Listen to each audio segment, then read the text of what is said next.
Water comes in from the sea through this through hole, which we're now going to open. That then provides the seawater that we're going to purify to make fresh water.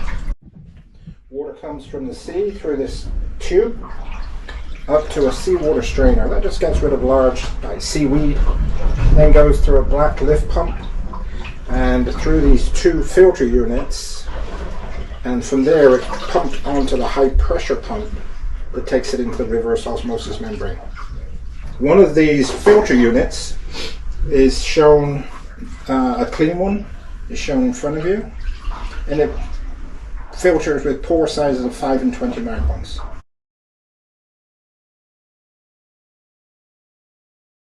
So water comes from the low pressure pump and the pre-filters in this white tube to the high pressure pump, which is the large black device.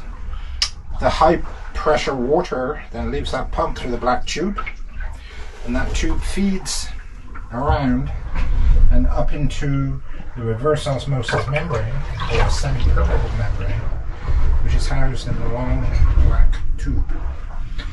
In the reverse osmosis membrane, the water under pressure is forced through the small pores to provide pure water as an output. So this is the control panel for the water maker. First we turn on the lift pump.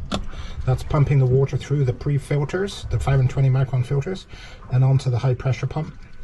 Then we turn on the high pressure pump. Now the high pressure pump is much like pumping water through a hose in your back garden.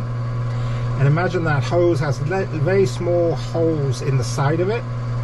But now at the end, we constrict the water coming out of the hose. What happens is, as you constrict the water coming out of the hose, it will now increase its pressure, as you'll see on the gauge in a moment, and force water out through those small holes in the hose. So let's now put that constriction on.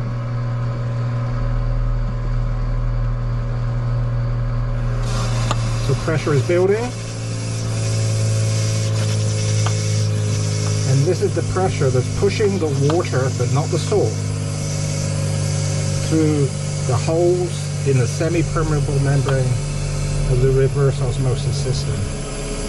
At the moment, we have the water in a sampling position, so we can test its purity before we divert it into the water tanks.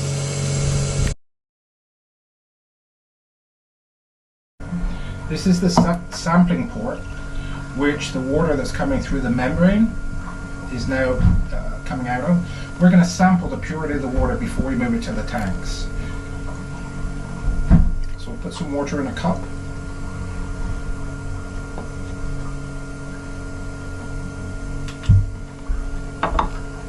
Then we put a little meter in there.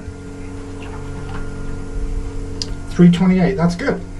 This is good enough for us to put in our water tanks. And it's good enough to drink.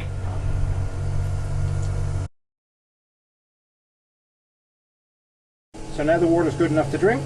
We just divert it